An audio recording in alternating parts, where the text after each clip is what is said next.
متی کی انجیل اور اس کا 24واں باب جو 51 آیات پر مشتمل ہے۔ اور یسوع ہیکل سے نکل کر جا رہا تھا کہ اس کے شاگرد اس کے پاس آئے تاکہ اسے ہیکل کی عمارتیں دکھائیں۔ اس نے جواب میں ان سے کہا، کیا تم ان سب چیزوں کو نہیں دیکھتے؟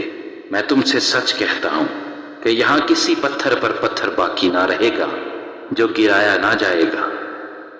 اور جب وہ زیتون کے پہاڑ پر بیٹھا تھا، اس کے شاگردوں نے الگ اس کے پاس آ کر کہا، ہم کو بتا کہ یہ باتیں کب ہوں گی اور تیرے آنے اور دنیا کے آخر ہونے کا نشان کیا ہوگا؟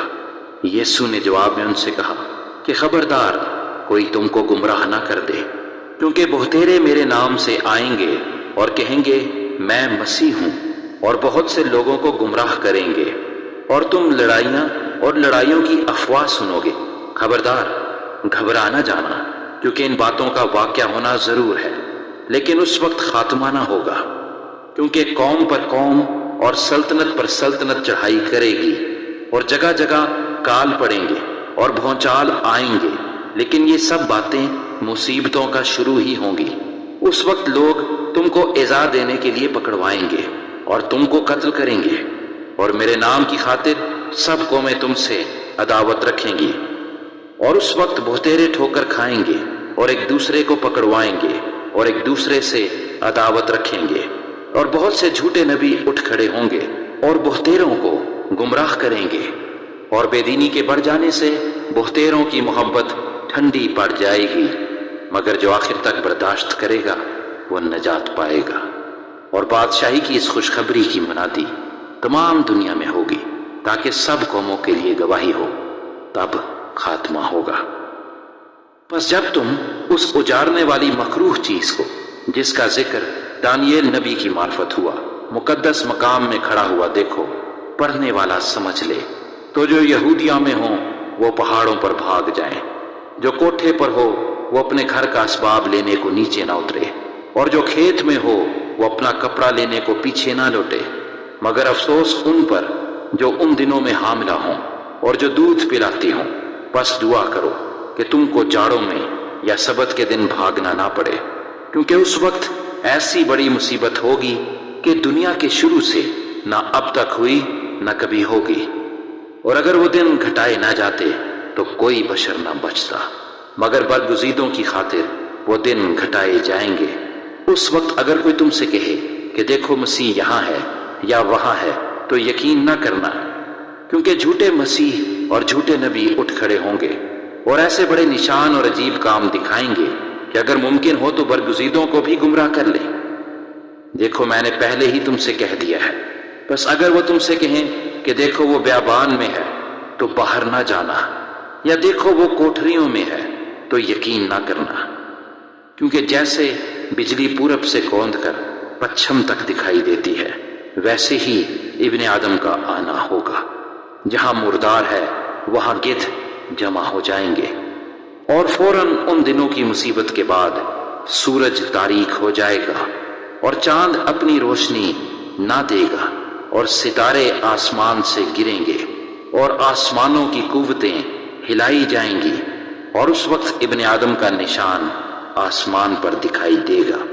اور اس وقت زمین کی سب قومیں چھاتی پیٹیں گی اور ابن آدم کو بڑی قدرت اور جلال کے ساتھ آسمان کے بادلوں پر آتے دیکھیں گی، اور وہ نرسنگے کی بڑی آواز کے ساتھ اپنے فرشتوں کو بھیجے گا، اور وہ اس کے برگزیدوں کو چاروں طرف سے آسمان کے اس کنارے سے اس کنارے تک جمع کریں گے۔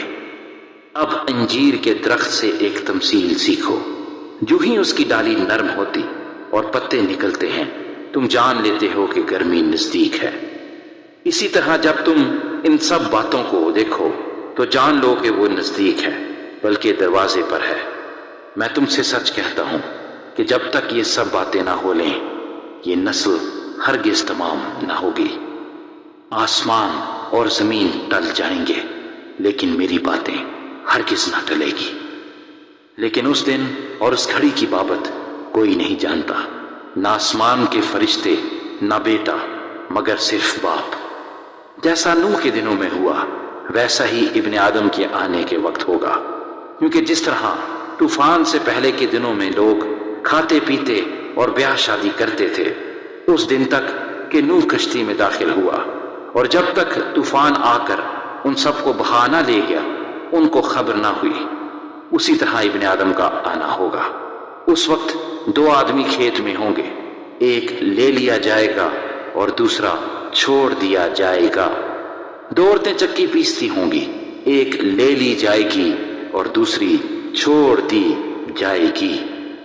بس جاگتے رہو، کیونکہ تم نہیں جانتے کہ تمہارا خداوند کس دن آئے گا۔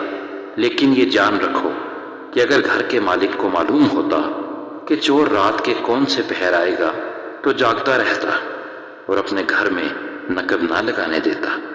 اس لیے تم بھی تیار رہو، کیونکہ جس گھڑی تم کو گمان بھی نہ ہوگا ابن آدم آ جائے گا۔ بس وہ دیانتدار اور عقل مند نوکر کون سا ہے جسے مالک نے اپنے نوکر چاکروں پر مقرر کیا تاکہ وقت پر ان کو کھانا دے۔ مبارک ہے وہ نوکر جسے اس کا مالک آ کر ایسا ہی کرتے پائے۔ میں تم سے سچ کہتا ہوں کہ وہ اسے اپنے سارے مال پر مختار کر دے گا۔ لیکن اگر وہ خراب نوکر اپنے دل میں یہ کہہ کر کہ میرے مالک کے آنے میں دیر ہے اپنے ہم خدمتوں کو مارنا شروع کرے اور شرابیوں کے ساتھ کھائے پیے، تو اس نوکر کا مالک ایسے دن کہ وہ اس کی راہ نہ دیکھتا ہو اور ایسی گھڑی کہ وہ نہ جانتا ہو آ موجود ہوگا، اور خوب کوڑے لگا کر اس کو ریاکاروں میں شامل کرے گا، وہاں رونا اور دانت پیسنا ہوگا۔